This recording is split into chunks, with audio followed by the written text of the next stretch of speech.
Hello, we are now recording the sound of the Samsung stereo. I will now add a CD. Now I close it. And now the CD is loading.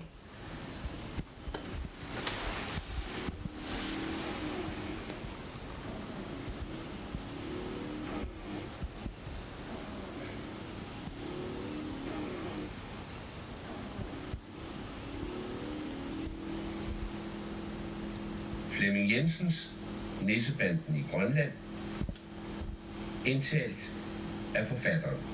Det må se. Eller rettere sagt, den bliver egentlig fortalt af grødnissen Lunde, og med små klip fra en dagbog, der tilhører en husmand i Holme-Olstrup. This is recorded from a 1 meter distance. Nissebanden i Grønland er titlen på Danmarks Radios TV-julekalender. Det er også titlen på den bog,